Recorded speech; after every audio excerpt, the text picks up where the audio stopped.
segment, we have Mr. ABender, the coordinator for the Native American Indians and Indian and Peoples Coalition for Democratic Growth. And of course, Mr. Bender, during this last segment, let's give you an opportunity to sort of talk about some of the future plans for this organization and some of the things that individuals who might not be active in the People's Coalition aspect of it, who might want to join you. And let's do it from that perspective over the last few minutes that we have here. Okay, that's what I'd like to address, in that our coalition plans to broaden the geographic scope of our activities to where we're not just a coalition that deals within the Middle Tennessee area. We'd like to become a coalition that would address these issues across the state.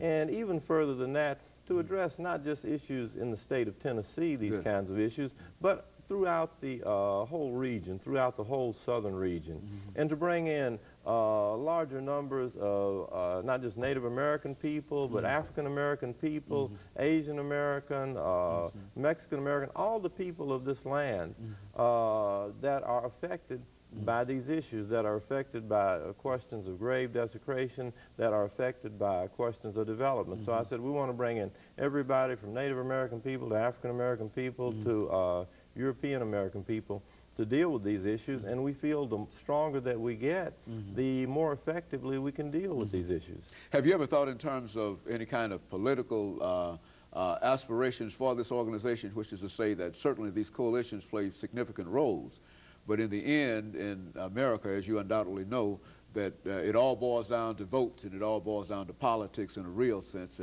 well, in the sense that your ability to be able to wield votes and move people. How do you see that organization working within that political arena? Well, I've had some, I guess, some people call me a person who has visions of things far off down the line. Some of your visions come to fruition, some of them don't. Some of your visions are can be realistic, or some can be less realistic than others. But what I'd like to look at is how we could, as a coalition, get involved in more politics on both a regional and national level, to where we're dealing with all the issues that confront peoples of the United States. We're talking about issues of racism, we're talking about issues of health care, we're talking about issues of employment, we're talking about issues of housing. And that what we're doing now would end up as just being a jumping off point for getting into those larger issues, and also dealing with matters on the national political scene in terms of whether we can still effectively pool our votes in terms of looking at the Democratic and Republican parties, or whether we have to look at the possibility of some type of third party. And you never know what can be the genesis of a third party. It could be our coalition right here. And of course, all of these issues are very, very important, not only in reference to the Native American Indian in this particular area, but it's also important to Native American Indians wherever they might be. Is that, even though we might have a rich archaeological source here, but issues that are raised and dealt with here are also important to Native American Indians and other peoples in other areas. Would that be a correct assessment? Yes, that is correct. Yeah, that's a very correct statement. And in that regard, in fact, within the next week or so, around March the 9th or the 10th, there's going to be a national Indian meeting in Tampa, Florida, to deal with the issue of graves desecration, because this is an issue that affects Native American people, not just in the South, but it's an issue that Native Americans throughout the entire United States feel the same way about, basically. And so there will be some kind of organization, unity kind of organization in Florida here coming up soon, dealing with this as an issue. Is that what we're saying? Yeah, it'll be a type of unity conference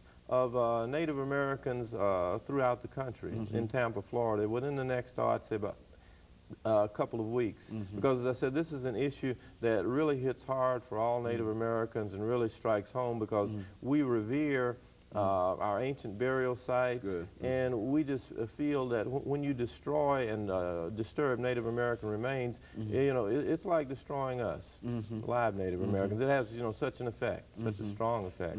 Very good. And of course, you know, we've had organizations dealing with the National Association for Advancement of Colored People and other organizations dealing with other interest groups and racial groups and et cetera. Do you see this as an organization that could possibly serve as a spearhead to deal with some of the problems that the Native Americans have now outside of grave desecrations and some of the economic problems and et cetera. Would you see this as such an organization being able to bring people together to do that? Yes, I do. And what I would like to see is our coalition being perhaps the genesis for dealing with the larger Native American issues, as I said, housing, unemployment, health care, racism, and not just as these issues as how they affect Native Americans, but bringing all the peoples of this country together to deal with those issues, how these issues impact African Americans, how these issues impact Asian Americans and Hispanic Americans, and forming a coalition of all our affected groups for our own greater strength. Very good. And of course, let me thank you over those last 30 seconds that we have, Mr. Bender, for coming by and giving us that perspective, dealing with the problems and some of the challenges facing the Native American Indian, and how you are working to try to bring in other groups to work within this coalition in order to deal with what we consider to be a very, very important issue. And of course, that has to do with the welfare of the first American. And I think that we're simply delighted that you came by and talked with us today in reference to this. And let me encourage our audience to tune in again next week for another informative edition of Comments. Thank you and good morning.